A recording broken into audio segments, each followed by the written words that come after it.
Welcome to Manifested Publishers. Welcome learners, my name is Stephen Kariungi and we continue with our topic of discussion, and that is genetics. So today I would like us to learn a new method of showing genetic diagrams by use of something that is known as a Punnet Square or a checkerboard.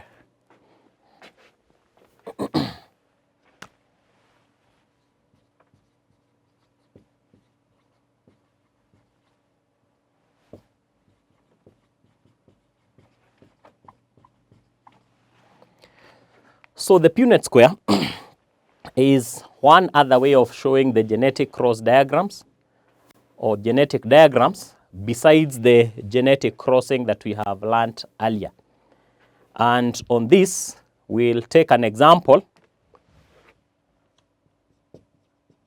And on this example, I will say that a farmer crossed two heterozygous garden pea plants.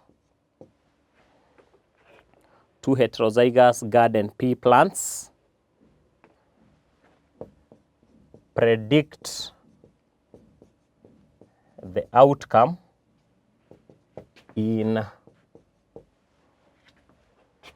the first generation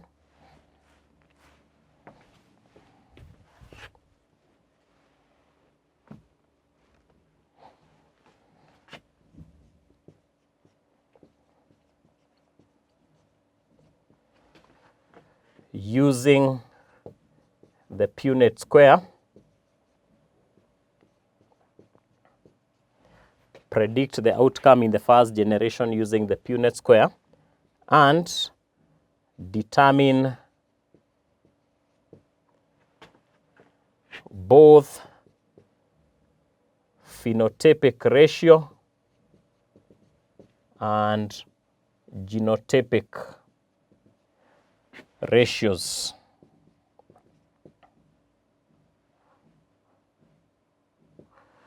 So we say that every time you are given a cross diagram to do, we always start with the parental phenotype. Then we go to the parental genotype. We start with the phenotype because it's the outward appearance, that which we can see. And then we go to the genetic constitution because we cannot get to the genetic constitution before we get to the outward appearance. Then we are going to use the Punnet Square. But before we get to that, we say that the parental phenotype, this must always start.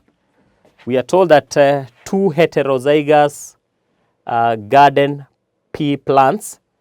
So these ones were both tall. So you can say heterozygous. Yeah, heterozygous means they were tall. Heterozygous pea plants for tallness. So tall again is tall. Parental genotype. The tall one was heterozygous, so capital and small, and also the other one capital and small. So that is what shows heterozygous, two different alleles. Two different alleles, capital and small, that's what we are calling heterozygous. If it is homozygous, they will be the same, either capital, or small. Then we go to the gametes. The gametes, we have that and this.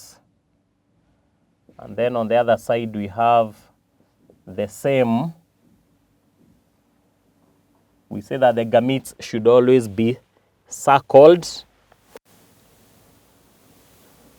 using a complete circle, not punctured. Then from there, we don't do the crossing. but we draw a Punnet square or the checkerboard.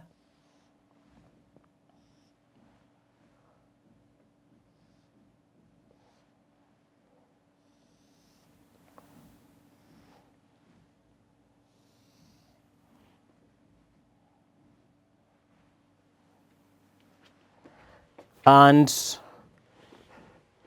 the gametes that are from one parent, for example, these ones, this one and this one, we'll put them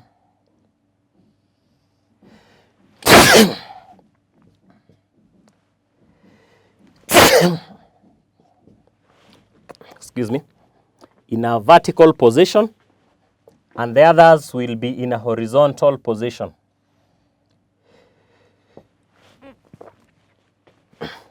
So these two are for this, and this, that, and these two we have this and this. So one is vertical, the other one is horizontal. So assuming that the first tall parent was male, we can use that sign to determine, to show that that was the male, or that is where we got the male gametes. For the case of the plant, maybe that's where the pollen grains came from. And then this is where the ovule came from. That was, so the pollen grains were transferred from the male to the female plant. So here we'll indicate that this is for the female and this is for the male plant. So remember, the plants have both the male and the female, so it only depends on which one contributed the pollen grains and which one contributed the ovules. And then after that, we do the crossing. So TT, we'll just get capital T, capital T.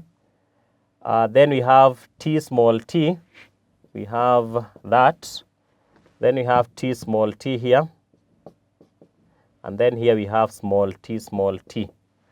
So that's what we refer to as a Punnet square. So the male parent produced these two gametes. The female parent produced the other two gametes. So we just do the crossing. This and this, put it there. This and this, we put it there. And this we put. But remember, all start with the capital. And this, they are both small. So having done that, we are told to predict the outcome in the first generation, which we have done, and then determine both the phenotypic ratio and genotypic ratio. So we can start with the genotypic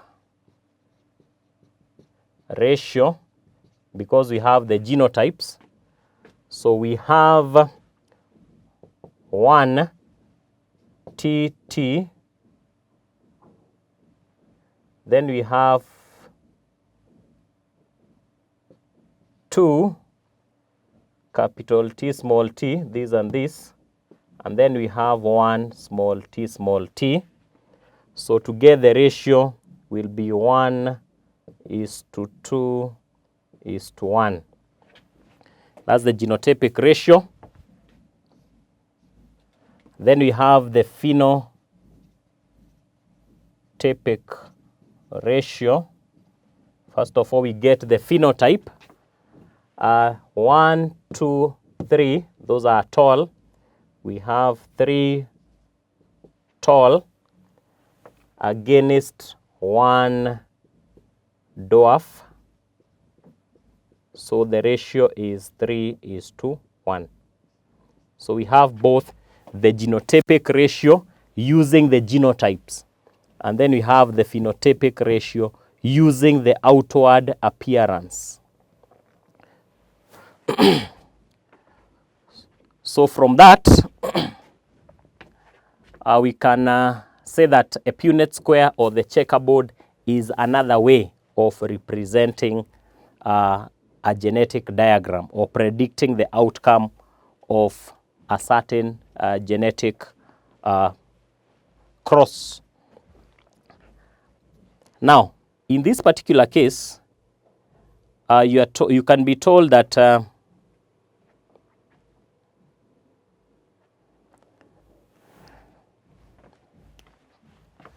from the first generation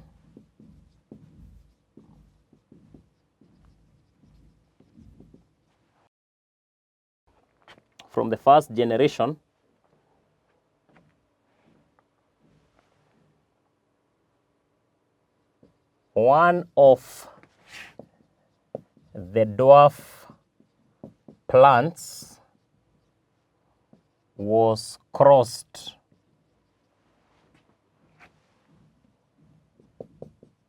in fact, one of the dwarf offspring was crossed with one of the parents. This is called back crossing. Back crossing is whereby we take one of the offsprings, we cross it back to one of the parents. So one of the offsprings, that is the dwarf one, for example, we cross it back with one of the parents. So this one will be parental phenotype, will be tall against dwarf. The parental genotype will be tall, small, or capital small, that was the parent, and then the dwarf was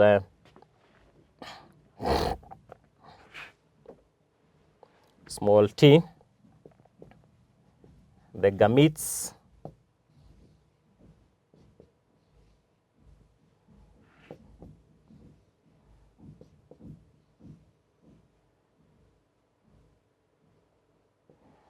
then we do a Punnet square, checkerboard. So assuming the parent was the male and the dwarf was the female,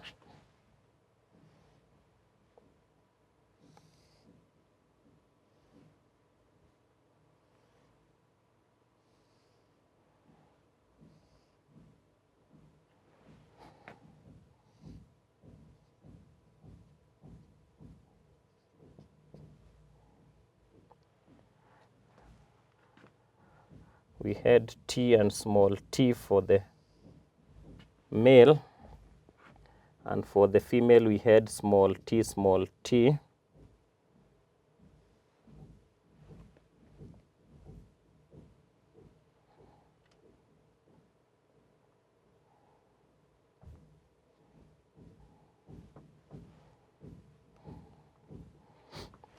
So here we'll have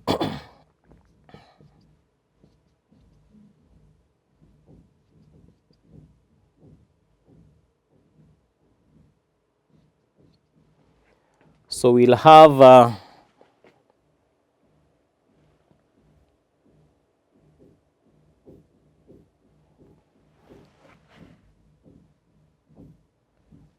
ratio here. So we'll have 2 heterozygous and 2 homozygous recessive.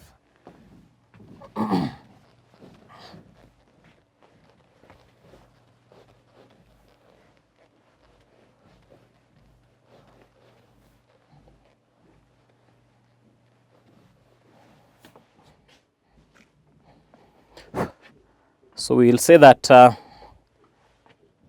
genotypic ratio will be 2 TT is to 2 TT. So the ratio will be 2:2, which is simplified into 1:1. So if the ratio is 2:2, you should simplify it into a ratio of 1:1. We leave it in its simplest form. Then the phenotypic ratio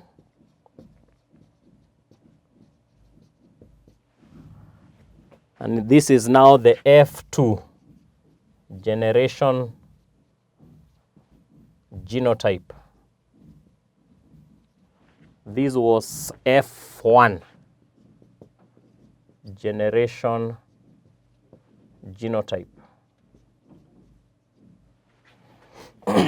So the phenotype, the first two are tall, the second two are dwarf. So we have 2 tall is to 2 dwarf. So again 2 is to 2, 1 is to 1. So that's how we show the genotypic ratio and a phenotypic ratio.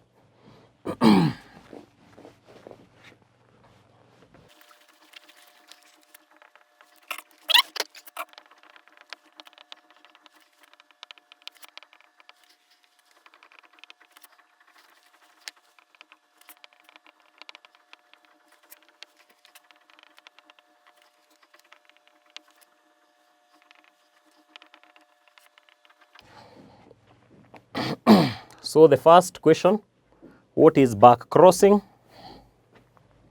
And number 2, using a Punnet Square, predict the outcome of a cross between a black,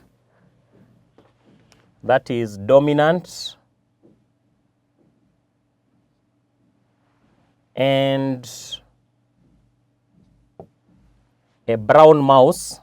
Use letter B to represent the dominant allele, and the black mouse was heterozygous. So we'll continue from there. Goodbye.